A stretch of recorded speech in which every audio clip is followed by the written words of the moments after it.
Assalamualaikum warahmatullahi wabarakatuh. Perkenalkan, saya Muzi Ardiansyah, kelas 2I25, Teknik Informatika Universitas Gunadarma. Pada kali ini saya akan menjelaskan sejarah komputer dan perkembangannya dari generasi ke generasi. Yang pertama, apa itu komputer? Komputer pada dasarnya adalah seperangkat benda yang digunakan sebagai alat bantu menyelesaikan berbagai pekerjaan. Komputer dalam bahasa Yunani juga disebut computare, yang artinya menghitung, yaitu melakukan proses perhitungan aritmatika. Sedangkan pada saat ini, komputer diartikan sebagai peralatan elektronik yang berfungsi untuk memasukkan data, mengolahnya menjadi informasi dalam bentuk teks, gambar, suara, maupun video. Komputer juga dapat memanipulasi data, menyimpan data, dan dapat diprogram sesuai kebutuhan pengguna. Selanjutnya, siapa awal mula penemu komputer? Penemu komputer pertama kali adalah Charles Babbage, seorang matematikawan asal Inggris. Dia juga dikenal sebagai bapaknya komputer karena telah menemukan ide tentang komputer yang mampu diprogram.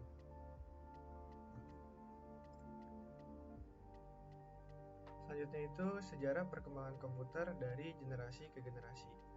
Sejarah komputer secara garis besar dipisahkan menjadi dua era, yaitu era sebelum tahun 1940 dan sesudah 1940. Sebelum 1940, komputer hanya berfungsi sebagai kalkulator, sedangkan setelah 1940, komputer sudah melewati 5 kali perubahan dan masih terus berkembang sampai saat ini. Pertama itu abakus hingga kalkulator. Jadi ini adalah era sebelum tahun 1940, yang dimana komputer itu berfungsi sebagai alat hitung saja, yang berawal dari Mesir. Kemudian dibawa ke Cina dan dikenal dengan nama Sempoa atau Suipoa. Kemudian muncul kalkulator roda numerik 1 pada tahun 1642 yang ditemukan Blaise Pascal saat berusia 18 tahun. Kemudian tahun 1694, Gottfried Wilhelm von Leibniz masih menggunakan roda gerigi miliki Pascal. Dia juga memperbaiki mesin hingga dapat mengalihkan angka. Lalu Charles Xavier Thomas de Colmar menemukan mesin yang dapat melakukan 4 fungsi aritmatik dasar, yaitu kalkulator mekanik atau aritmometer. Alat ini masih digunakan hingga masa Perang Dunia ke-1. Selanjutnya yaitu komputer generasi pertama. Terjadinya Perang Dunia Kedua mendorong terciptanya komputer generasi pertama. Era ini terjadi kisaran tahun 1942 hingga 1959. Pada awalnya, Jerman membuat komputer Z3 untuk mendesain pesawat terbang dan peluru kendali. Di sisi lain, muncul juga Electronic Numerical Integrator and Computer atau bisa disingkat ENIAC, yang dibuat oleh pemerintah Amerika Serikat yang bekerja sama dengan University of Pennsylvania. Komputer ini menjadi mesin yang sangat besar dengan 18.000 tabung vacuum, 70.000 resistor, dan 5 juta titik solder. Kemudian tahun 1951, UNIVAC 1 atau Universal Automatic Computer 1 yang dibuat oleh Remington Rand menjadi komputer komersial pertama yang memanfaatkan model Neumann tersebut. Jadi pada komputer generasi pertama ini ukurannya sangat besar, seperti contoh gambar yang bisa dilihat sebelah kiri. Kenapa bisa sangat besar? Karena pada generasi pertama itu masih menggunakan tabung vakum. Bisa dilihat di situ menggunakan 18.000 tabung vakum. Jadi bisa dibayangkan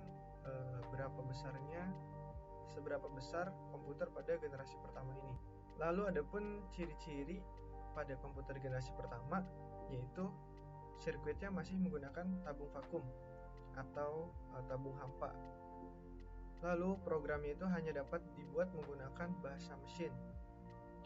Dan komputer pertama ini juga membutuhkan daya listrik yang sangat besar. Mesinnya cepat panas sehingga memerlukan pendingin. Serta walaupun ukurannya begitu besar, komputer ini memiliki penyimpanan yang sangat kecil dan hanya digunakan untuk aplikasi bisnis saja. Selanjutnya yaitu komputer generasi kedua. Pada tahun 1960-an, komputer generasi kedua ini mulai berkembang dengan penggunaan transistor untuk menggunakan tube vacuum, sehingga ukurannya lebih kecil dibandingkan generasi pertama. Komputer generasi kedua juga sudah menggunakan memori inti magnetik yang berfungsi menyimpan data sehingga lebih cepat ketika memproses data. Beberapa contoh komputer generasi kedua yaitu Stretch, Lark, DIC, PDP-8, IBM 1401, IBM 7090, dan IBM 7094. Komputer generasi kedua ini sudah banyak digunakan di berbagai perusahaan, terutama untuk kepentingan bisnis. Nah, perbedaan dari generasi pertama dan kedua yaitu generasi kedua sudah menggunakan transistor untuk menggantikan tabung vakum, yang dimana tabung vakum itu digunakan pada komputer generasi pertama. Jadi pada generasi kedua ini komputer memiliki ukuran lebih kecil dibandingkan generasi sebelumnya. Selanjutnya yaitu komputer generasi ketiga. Pada generasi ketiga di kisaran tahun 1965 sampai 1971. Komputer itu sudah semakin berkembang baik dalam hal hardware maupun software, seiring dengan penemuan Integrated Circuit atau IC dalam komponen komputer. Perangkat komputer menjadi semakin kecil tanpa mengurangi kemampuannya dan bahkan semakin meningkat. IC ini ditemukan oleh Jack Kilby, seorang insinyur di Texas Instruments pada tahun 1958. Pada era ini, perkembangan komputer dapat maju dengan pesat dibandingkan generasi-generasi sebelumnya. Lalu yang selanjutnya itu ada komputer generasi keempat. Pada generasi keempat ini muncul kisaran pada tahun 1980-an. Nah, pada masa ini komputer semakin maju dalam segi kecepatan, penyimpanan, hardware, maupun software. Komputer pun semakin banyak dipasarkan termasuk pula komponen-komponennya. Ciri dari generasi keempat ini yang pertama itu sudah menggunakan Large Scale Integration atau LSI.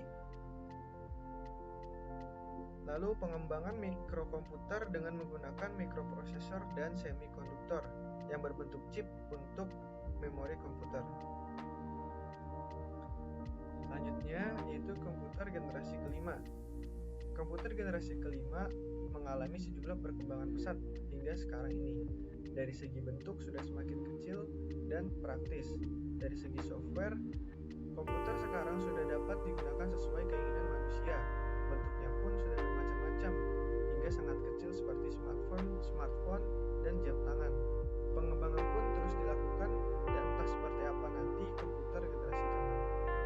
Jadi pada generasi kelima ini, komputer yang kita gunakan pada saat ini, komputer tidak hanya laptop ataupun PC, tapi handphone pun termasuk ke dalam komputer. Nah, ciri-ciri dari generasi kelima itu yang pertama itu muncul VLSI atau Very Large Scale Integration, yaitu rangkaian berbasis transistor ke dalam sebuah chip. Mikroprosesor yang ada saat ini termasuk golongan VLSI.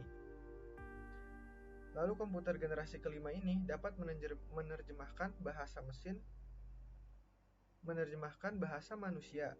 Manusia dapat langsung bercakap-cakap dengan komputer. Lalu generasi kelima ini juga sangat menghemat dalam penggunaan energi.